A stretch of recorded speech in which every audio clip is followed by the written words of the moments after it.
Hi, we are the ADHD Skills Lab podcast. My name is Skye. And my name's Sarah.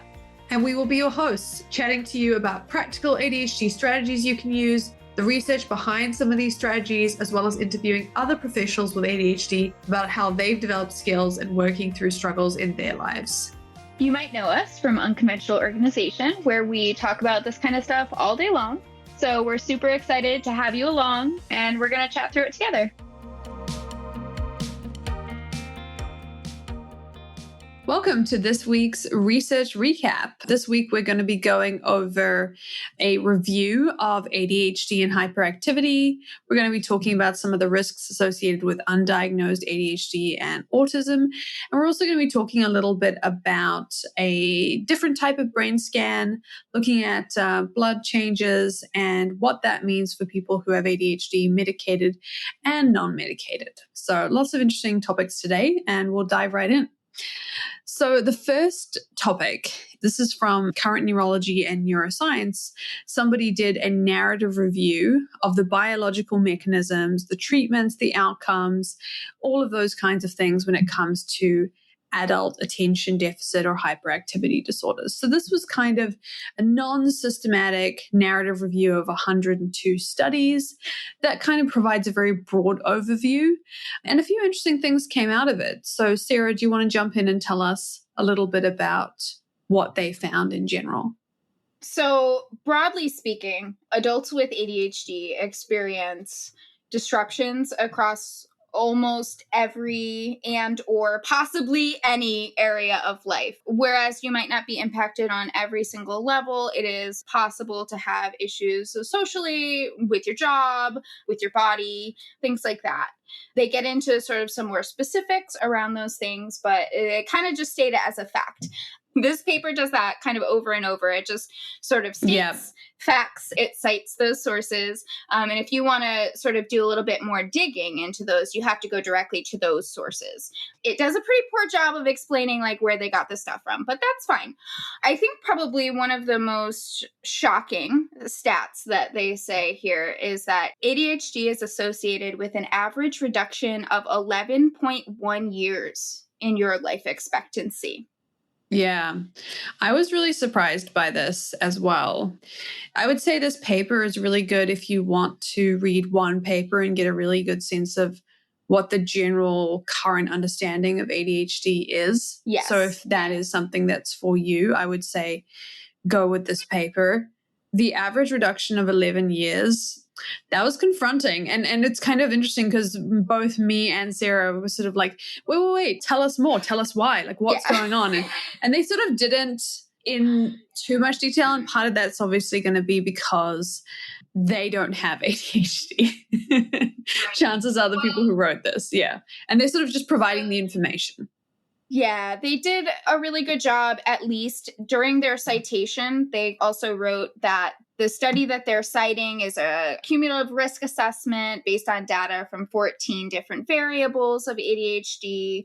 The findings were that accidental injury and death by suicide were significant factors leading to that figure. Yeah, which is very, very confronting. And I think, and also very sad, as a member of the ADHD community, we do know these things. They are information that we have, but sort of seeing it in black and white in an article was tough. It was very, very tough to read. They also talked about the heritability. So they said ADHD has a maximum heritability estimate of 74%, which was very, very cool. Sarah, do you want to just tell us a little bit more about that as well? Heritability is basically just an estimate of how much our genes are responsible for the presence and expression of whatever. So in this case, they were looking at ADHD and ADHD symptoms. Put into context, that basically means that the general consensus right now is that about 74% of your ADHD is caused by genetic variations. Polymorphism, if you will. Yeah. Throwback. Which we learned last week, yeah. It is really interesting. And again, it kind of brings back that concept of if you have ADHD or if somebody comes and their kid has ADHD, it's always good to look at the parents as well and look at that heritability so you can see it across the whole family and be able to provide that support for sure. They also went into a little bit of what ADHD means in terms of the disruptions in dopamine, in the receptor genes in the brain.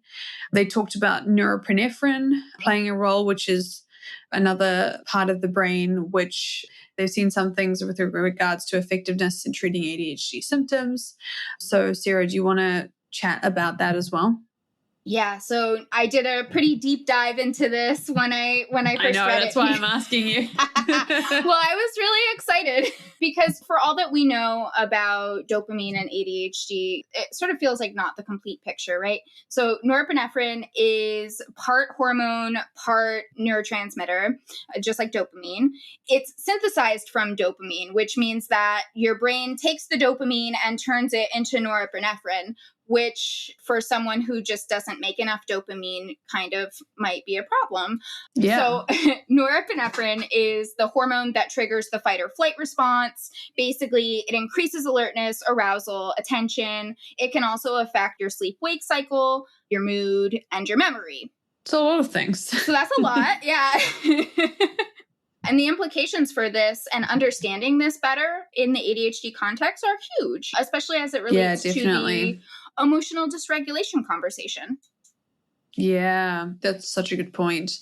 This paper came out this year, so hopefully we will see more norepinephrine studies as well that we can dive into because, yeah, you're right. Like dopamine is one factor, but one of the things we're really learning, I think, doing this, going through the research is just how many different factors can affect the brain, how many different ways that the prefrontal cortex and other parts of the brain are affecting ADHD. It's a growing area for sure. The other thing was that they found, which was ADHD symptoms. Unsurprisingly, if you've been following along with this research, with this podcast, ADHD symptoms can persist from childhood into adulthood, with approximately half of the children with ADHD meeting criteria for the disorder in adulthood. So we talked about this in some previous studies, talked about how not only can children with ADHD then meet the criteria for adult ADHD, but also you might have a period where you don't meet the criteria for ADHD, but that doesn't mean that you'll never meet the criteria for ADHD. So I thought that was really interesting. They didn't discuss that, but we have discussed that previously. So we're kind of adding that ourselves into what this research is bringing to this conversation. I mean, I think that is completely unsurprising. It also tracks with the conversation around the need for updated diagnostic process. What is diagnosis compared to what isn't, and how does the concept of resurgence actually make sense? 100%. And they actually talk about this as well. They talk about the importance of the idea. I'm just going to skip to that for this conversation. They talk about the idea that the current adult diagnostic process of ADHD is insufficient. And I thought that was really, really nice, especially given that they'd done a full literature review, to be able to come away and say, we think this is insufficient, and just adding to the pile of research at this point that feels the same way. They even add that co-occurring conditions make the current diagnostic process even more unreliable. Yeah, definitely. And I think including some of the neurological stuff in here was really interesting as well. They said neurobiological theories suggest that maybe sections of ADHD brains mature a bit later.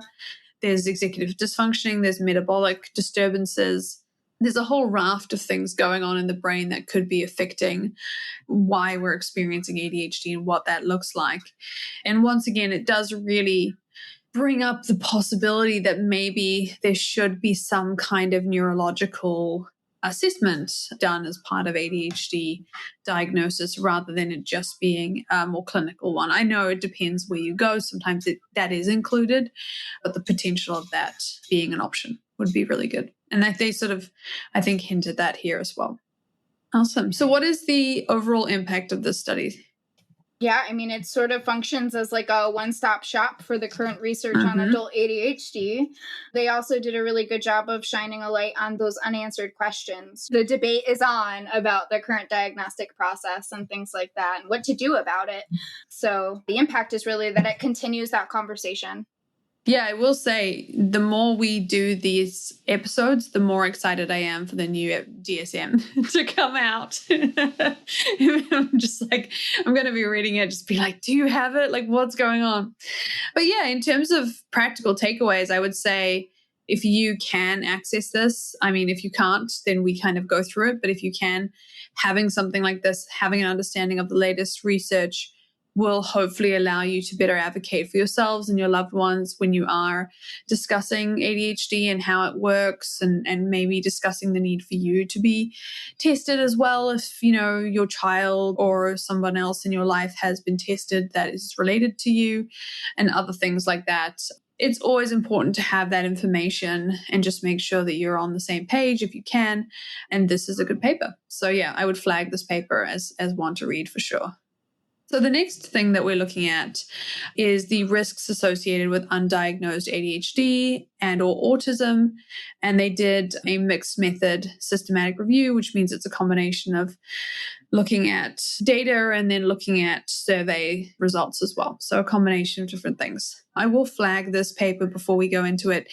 It is quite heavy. So we're going to sort of dip our toes into it. And then if you want to read more, you can. But if you want a paper that goes into this with more of a positive ADHD focused light, I would highly recommend the qualitative research that we talked about a few weeks ago, the misdiagnosis research. This sort of covers some similar areas, but without much of a focus on the positives, which we know are there as well, of being diagnosed and learning about yourself. So I just wanted to flag that first of all. So Sarah, yeah, tell us what they were looking for and what their methodology was. Yeah, so they specifically were looking for the impact associated with late or undiagnosed ASD and or ADHD. They are specifically defining impact as any consequence from having these conditions pretty much across all sectors of life. So this was a systematic search. They eventually came away with 17 studies. They pre-registered with Prospero, which Skye knows way more about than I do. It's the place where you go to say, like, I'm doing a systematic review. This is the process that I'm using. This is what I'm doing. Sort of there as well, because, you know, you don't want two people doing a systematic review of the same thing because it's a long process. So it's a bit of a like, hey, this is what I'm doing. Maybe pick another topic. That can kind of be part of it as well. Well, that's really cool. So their inclusion criteria, like they were looking at only published and peer-reviewed studies. They searched specifically topics like impacts, effects, risks associated with. They used both qualitative and quantitative studies.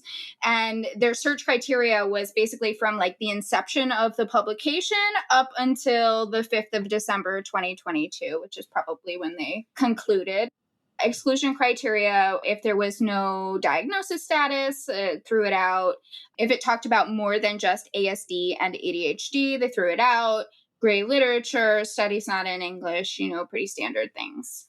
And I will say, if we jump back, let me just jump back to the actual paper here to show what this meant, because sometimes they take out a lot. So it's always good to mention. So they basically, initial screening, they found 3,000 papers. Then they screened, they took away like duplicates, things like that. They ended up with 1,600. They excluded 1,094. And then the final assessment of actually the studies included in review that met all the criteria was 17. So I just wanted to say that to flag, and this is pretty common with doing a systematic review of the literature. I've done one before. They are long. Shout out to anyone who's done a systematic review of the literature.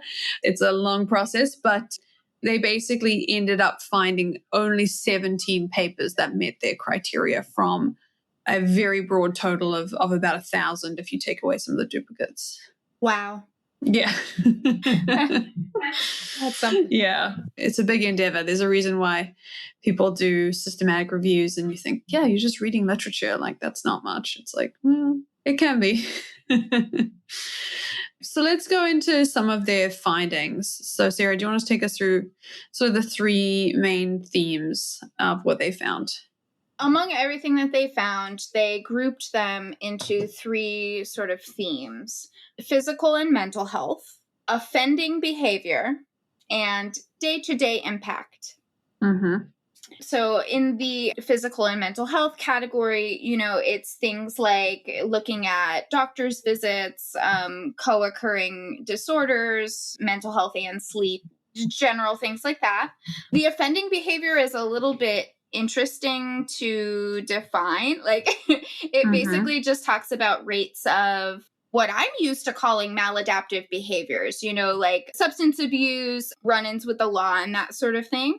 And then the day-to-day impact stuff is really just like, what is your life like? Yeah. So your income rate, your likelihood of procrastination, how absent you are at work, and then something called higher rates of functional impairment, which, Sarah, I know you delved a little bit deeper into.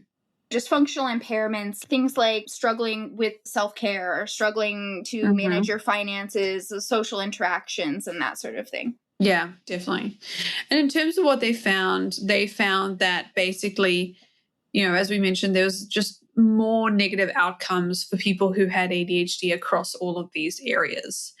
And what that meant in terms of impact was from their arguing that undiagnosed adult ADHD makes life more difficult, and getting a diagnosis is a really important part of getting support for these things and hopefully getting to a place where there are better outcomes. And they don't really go into what those better outcomes could be, but we know from having done other studies like the misdiagnosis study that there are a lot of emotional and cognitive benefits to understanding you have ADHD, to getting that diagnosis, and to getting that support. What do you think, Sarah? Do you have anything to add to the sort of impact results? I think the only thing is just that these authors also highlighted the importance of rehauling the diagnostic process. Again, pretty much hitting the exact same points as the study previous. Yeah, very true. One thing that they do say that was sort of different is that with the exception of cost, there are no observed downsides to treating someone how to manage ADHD symptoms if they do not have it. Obviously, they're not talking about meds here because that can have a negative impact on someone who is not ADHD. But yeah, just teaching people like general executive functioning strategies could be beneficial for everyone. Yeah. I think this was really interesting that they said this. They were talking about therapy and coaching, basically saying that everyone could benefit from therapy and coaching. I definitely think that is very true outside of the cost, obviously. I think in terms of the coaching side of it, it really comes down to whether you have an executive functioning struggle. One of the things we talk about a lot with coaching is sometimes people come to us for coaching and we say, hey, I think therapy might be a better fit. And I'm sure the other option as well. Sometimes people come to us because their therapist is like, I need you to get some executive functioning support. So there is still a level at which you want to treat the person for the thing that they're struggling with the most. And maybe you do a bit of both. But if you are struggling with executive functioning and they don't specifically say that, then yeah, I think coaching would be very, very helpful, regardless of diagnosis. In fact, that's very much what we do. We don't require a diagnosis in order to work on executive functioning struggles. We just require you to have executive functioning struggles. So let's talk a little bit about the limitations, because we did find a few limitations with the population of this study in particular. Some of the self-stated limitations of this paper were that there was some variation around diagnostic yes-no for ADHD. So like some of the studies that they included relied only on self-report screenings. Others required a clinician's diagnostic stamp of approval. So that was one of them. Which is very common. That comes up so much in the research that we do, is like who's doing it, how are they doing it. They also didn't have a lot of people who had ASD. So they'd really wanted, you could tell the study was a bit disappointed that they hadn't found that research. It was a big part of their reason for existing, is that no one had looked at undiagnosed ASD and ADHD, especially combined. But they only found 3 studies on undiagnosed ASD, and they didn't find anything on comorbid ADHD and ASD. Yeah, so you'll probably notice that we didn't really talk results of the ASD stuff, and that's because they didn't either.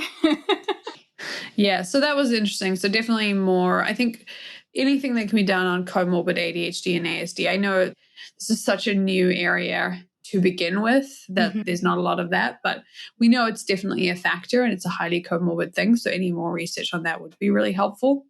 Another thing that the 2013 DSM did was allow for the co-diagnosis of ADHD and ASD. Prior to that, it was one or the other. Yes.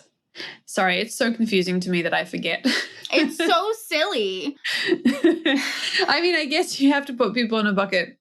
Again, this is such a new area. Like I said before, very interested to see what the next iteration of ADHD diagnosis in the DSM is going to be, because since their last DSM came out, the amount of conversation that has been had about ADHD specifically has been huge. So it is really interesting. They have to be sitting behind closed doors somewhere having a really solid conversation about ADHD in adults, because that's the reason so many people are coming to psychiatrists at this point. Oh, to be a fly on the wall. Yeah, I digress. I'd probably be very frustrated. Yeah. Okay, so before we move on, we also had to talk about what sort of people they went looking for, what sort of studies they found, and who are those people? What is that population? Yes, because to speak to the population, this population was not just a cross-cut of the US or something like that. It was very much like different countries and then very different kinds of populations. It was definitely not a homogeneous sample. Yes. Yeah, I think that's a perfect way of putting it. Yeah, it's a really tricky subject, but when you actually look at the types of studies that were included in this, you'll see a lot of similarities around like how poor the outcome was and like really obvious reasons for why that would be the case. Just for one example, it was like prison populations specifically. They had almost like 50% of the studies that they found. And remember, they had 1,000 and they got it down to 17. So they had very specific requirements. But about 50% of their population came either from psychiatric units or hospital or people who were in addiction centers or people who were imprisoned. And that makes sense if you think about the fact that they were looking for people who were undiagnosed with ADHD but were on the path to being diagnosed with ADHD. Often when we get diagnosed with ADHD in the current population, it's hard to get that diagnosis. So it would be hard to find those people. And so, I mean, I think we've seen enough studies to know that there is definitely those negative outcomes, but it is worth mentioning that the population was very fragmented. There were studies that just looked at like women of a certain age group or children of a certain age group, but it was a lot of different groups to then make that kind of holistic discussion of what was the overall outcome for people with ADHD. It was more overall outcome given 17 papers that looked at very different groups in very different countries, some of whom were in prison, some of whom were children, some of whom were in hospital. So that did have an effect potentially on the results. It would be hard to say this was a generalized sample, basically. Yeah, I would definitely expect to see some difference, possibly something more positive if we were talking about a population who had more built-in supports. Yeah, I think the fact that they didn't mention that as a limitation is quite interesting because, I think it was definitely a limitation that we found. Not to say that the paper wasn't really interesting, but I think in terms of what it was, it would have been good to say, like, I almost feel like they could have done two separate papers looking at the outcomes for this group and then the outcomes for that group and seeing whether there were any differences, because it's so important to support both groups, basically. It's just really good to put it all into context. Yeah, definitely. And there was a few conflicts of interest. Some people were receiving grants, personal fees, and non-financial support from different groups. There was some pharmaceutical funding that was coming through this paper, which was really interesting because their outcome results was like, we should really get therapy and coaching for all of these people, even if they're unmedicated. But yeah, they did have a bit of conflict of interest, a bit of funding from different pharmaceutical groups for this study.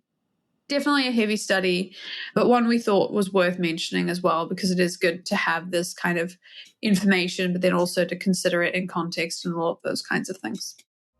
If you like what you hear, don't forget to subscribe. You can get weekly updates when we launch a new podcast episode. We have lots of interviews, practical strategies, as well as research recaps where Sarah and I go through the latest research. So our last study for today is looking at a different kind of brain scan. So we love a brain scan. We're both self-confessed, neuroscience nerds. So this one was interesting. They used something called functional near-infrared spectroscopy, which was essentially, if you know what an fMRI is, it's something that they use to do a whole brain scan. And this was a more specific kind of scan.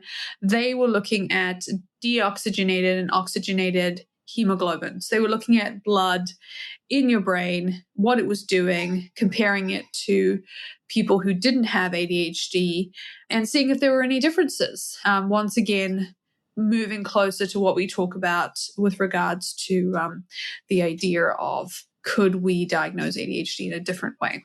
So this was from the Journal of Attentional Disorders. And Sarah, do you want to go into a little bit of what the methodology actually was? They had a sample of 195. There were 75 healthy controls. We both didn't like that. We were like, controls, guys, just people without ADHD. Yeah.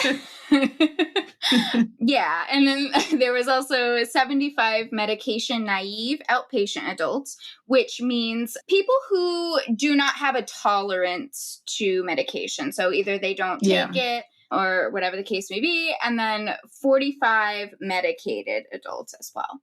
Yep. Who weren't allowed to use medication for the actual experiment, which was quite interesting. It was. It was also really interesting that if you reported being drowsy at the time of arrival, they would send you home. Yeah. We both agreed that we would be asked to leave. Yeah, immediately. How tired are you? Like, we both have small children, so we're just like, okay, I'm going to go take a nap. Apparently this study isn't for me. ADHD was diagnosed by a psychiatrist, which was cool. Always nice to see that. ADHD symptoms and psychosocial functioning was measured by a self-report survey.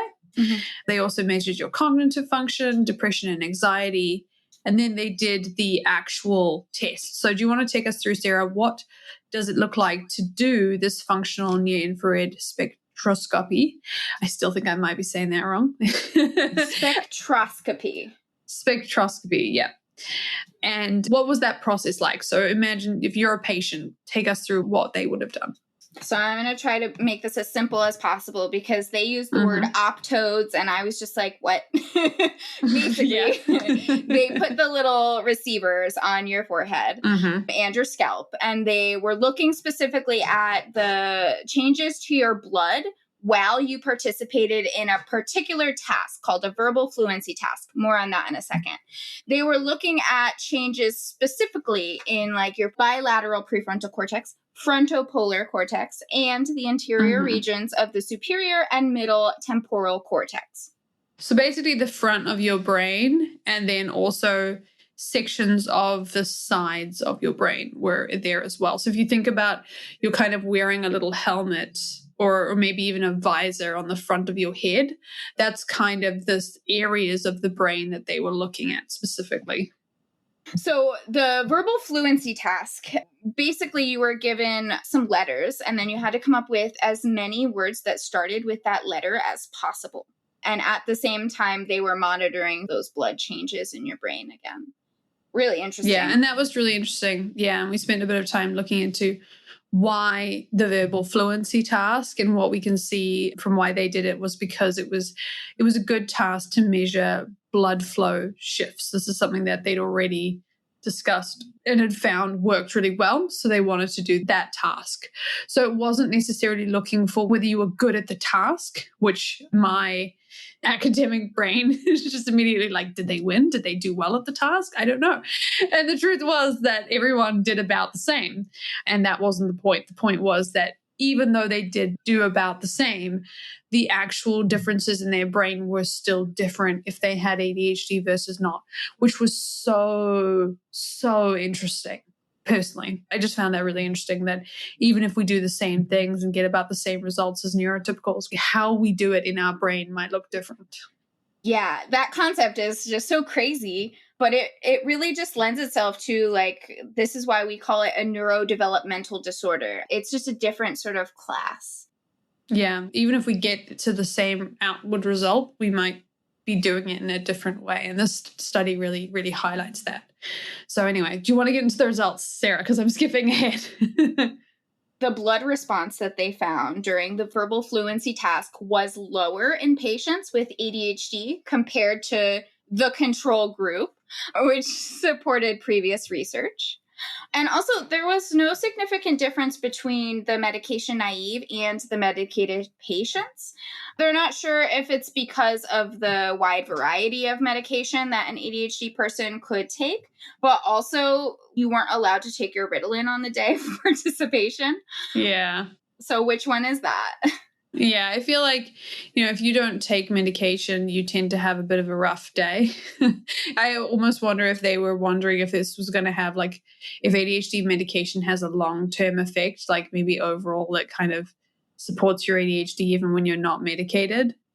I assume, and again, we don't know because they didn't do it, but I'm guessing if they had allowed people to take their medication on the day of participation, they would have done differently because that was the point of the medication.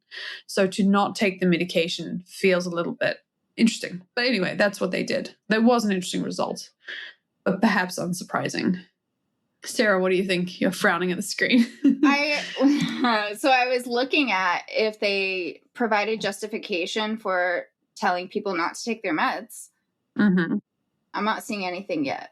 Yeah, I feel like maybe there's something that we didn't, but maybe there's a reason that we don't know about. But yeah, I was really interested in the idea that they thought there might be after effects of ADHD medication, because I'd literally never thought about that before, whether they would be, because most of the time we sort of assume that there isn't. But maybe they thought there would be, and that's why they did it. But yeah, overall, they found that the FNIRS, so that's what the study was called, that way of doing a brain scan was promising as a potential biomarker for adult ADHD. Yeah, really just any way to objectify diagnostics. They should keep looking for biomarkers.